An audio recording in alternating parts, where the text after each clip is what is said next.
welcome back to Happy Apple Core Homestead and welcome to How to Make Concord Grape Wine Part 2. First I'll tell you what you're going to need. I think maybe in the corner there you can see we have a 5-gallon carboy of Concord Grape Wine. That if you watched Part 1, you know it's been resting and fermenting. I will put a link up here for you to check out Part 1. You're also going to potentially need some sugar. We'll get to that later. You're going to need a bucket. Not everybody uses a bucket, but you're definitely going to need a clean carboy. Now, if you only have the one carboy that you're using, then you definitely are going to need the bucket so you can put the wine in it while you clean your carboy. But I have an extra one, so it'll speed up the process for now, but I still have to clean out the carboy, of course. You're going to need some sanitized equipment. Now make sure that your bucket and your carboy and everything else that's going to touch the wine today has been sanitized. I use Easy Clean and it works great. If you guys want links to anything that I use in this video today, please put a comment down and I will link those up for you. You will need a spoon for sure, so make sure you get that. You're going to need your hydrometer because we're going to check and make sure that this wine has actually finished fermenting before we put it into another carboy to clear. You will need a wine thief. That's important because we're going to be tasting the wine today, and also we will use this with the hydrometer. You will need an auto siphon to make your life a lot easier. This is the auto siphon and the tubing that goes with it. It's dripping, but it's clean. Pro tip, once you sanitize your equipment, let it sit for 24 hours. It just helps to evaporate those chemicals so that they don't end up in your wine. I've never really had a problem with any of the Easy Clean changing the flavor or anything with the wine at all. I've never had a problem with it. You don't have to rinse with Easy Clean. You just use it, kind of let the chemicals evaporate, and then you're good to go. And you're going to need another airlock, a clean airlock. If the only airlock you have, again with a carboy, is the one you have on your one carboy, just make sure that you have some sanitizing liquid available to get that clean before we swap everything over. And lastly, you're going to need some Campden tabs and some potassium sorbate. These will make sure that the fermentation process has stopped. Some people will bottle at this point. I do not, because I prefer to allow my wine to clear and not have a lot of sediment in it. Now that we know all of the equipment that we need, let's jump right in to swapping this wine into a new carboy and getting that wine off of what's called the lees. The longer you leave it on, it can start to affect the flavor of your wine. This wine has been in here for a couple months and we want to get it off of those lees, all that dead yeast, and let it start clearing and becoming beautiful. Grab yourself a wine glass because we are going to taste this. Okay, we're going to take our wine thief and our hydrometer, heavy end down, and we're going to set this into the carboy to capture some wine. Once we've got it captured, we're going to spin the hydrometer in and we're going to take a reading. It is important that your wine is 0.999 to 0.998. That tells you that your fermentation process has finished, and this one has. And we're just going to put this wine right into the wine glass so we can taste it and see whether or not we're going to want to back sweeten this later. Okay, now we're going to grab our auto siphon. Got the plastic tube here. The firm end goes in the plastic tube, or the hard plastic tube, and into the carboy it goes, and then the flexible tubing goes into your bucket. Then you will give it a couple of pumps. Whoop! Make sure it's in the bucket. And it will start to come out on its own. I am getting a little bit of sediment, so I'm just gonna lift this up here. We want to try to leave as much sediment in the bottom of the carboy as possible.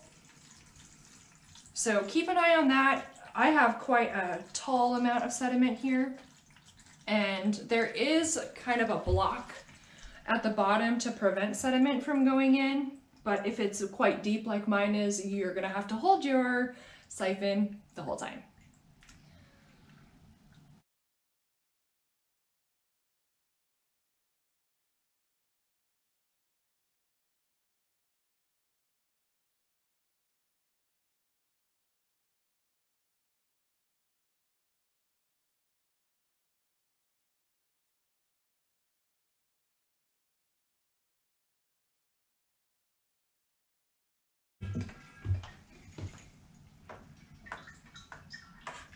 Okay, sediment is starting to come into the bucket, so out this goes. Hey, if I was really ambitious, I could try to get the last tiny bit out, but there's really hardly anything left in there, so I feel pretty happy about this. I'm gonna go clean out this carboy really fast, and then we'll move on to the next step. I cannot overstate enough how important it is to not rush this process. Go ahead and clean your equipment as you go. So this carboy is now clean. I didn't sanitize it because I'm not going to be using it again tonight, but I will cover it, protect it, and then it will be ready to sanitize and use for my next batch of wine. If I left this, did you see all that like gunk and stuff up at the top? That will harden and it will become so impossible to get out. You will save yourself so much aggravation and money donated to the swear jar if you just clean as you go. All I had to do to clean this carboy was put some dish soap in it, some hot water, and give it a good shake a few times and rinse it really well. That was it. Took me like 5 minutes and saved me an hour worth of scrubbing with a weird bendy brush that can't really get into the corners, you know, because these little tiny things, you can't get your hand in there, you guys. So please just get it rinsed out.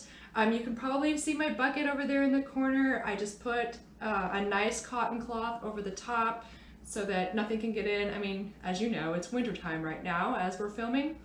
And so there's not really like any flies or anything, but gives you peace of mind. Your nice fresh wine is covered, and so you can go ahead and clean your equipment.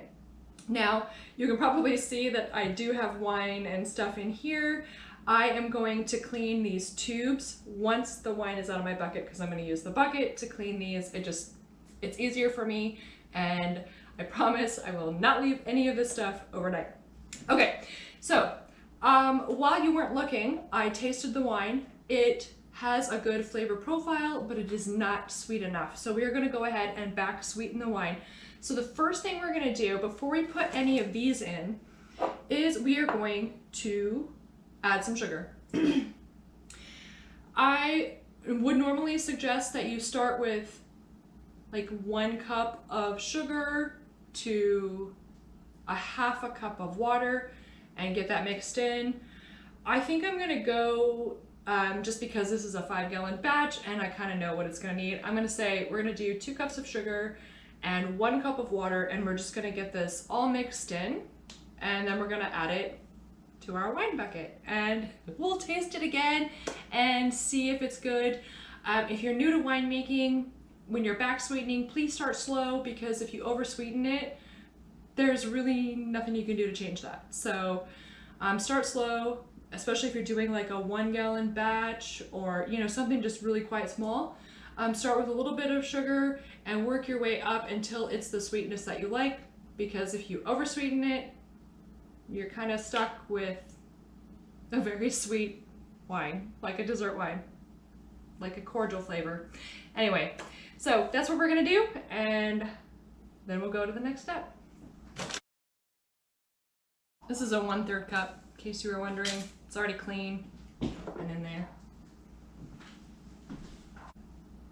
Now that your sugar and water are together, stir it up and give it a little bit of time to dissolve. Depending on how warm water you put in, this could take a few minutes if your house is cold, so give it a stir, let it dissolve. And I'm gonna go check on my little barky dog. Hopefully you can't hear that, but I can, and if I can, the neighbors can. So I will be right back. Well, now it's time to add the sugar. It's all dissolved now. I'm gonna just pour it right in.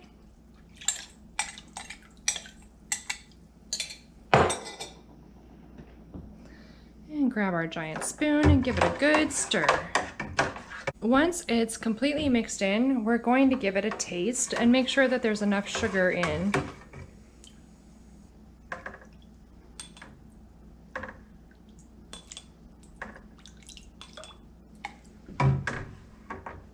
Well, I think that's enough sugar. It's still got a little bit of a nice bite to it, but a very sweet aftertaste. I think I'm gonna leave it because I don't want to over sweeten it. So now it is time to add the potassium sorbate and the Campden tabs. Now remember, Campden tabs are going to stop the fermentation process. You need 1 tab per gallon, so I'm going to put in 5.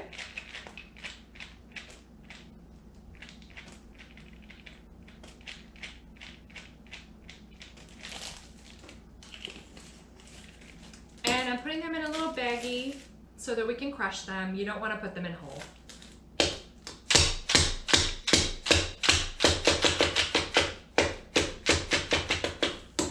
All right, that looks good. And we will just pop them right into the bucket.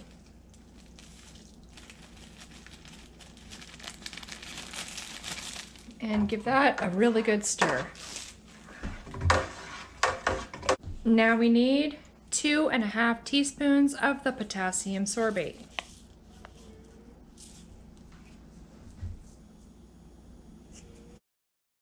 Give that a good stir.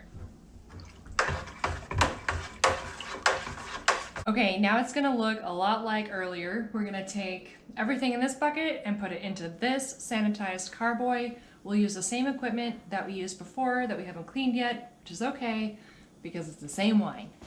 Hard end goes into the bucket, soft end goes into the carboy, and we'll do the same thing. Give it a couple pumps and let it just go ahead and fill up the carboy.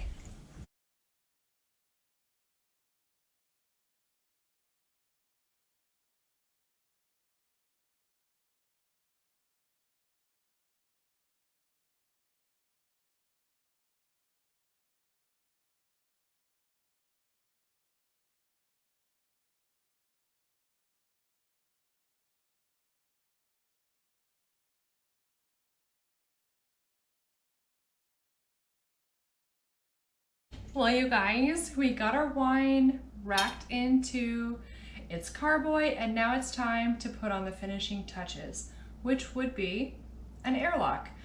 So technically, this should not start to ferment again because we put in the Campden tabs and we've done the finishing touches, but there is fresh sugar in here, so it is always a good idea to go ahead and put your airlock on and let this rest before you try to bottle it.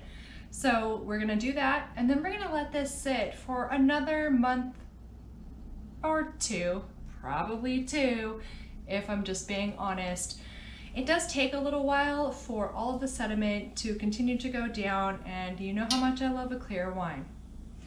All right, so there's lots of different airlocks out there, and if you've seen any of my other videos, you know that I use lots of different types, but this is the kind that we're going to use today, and super easy to put together.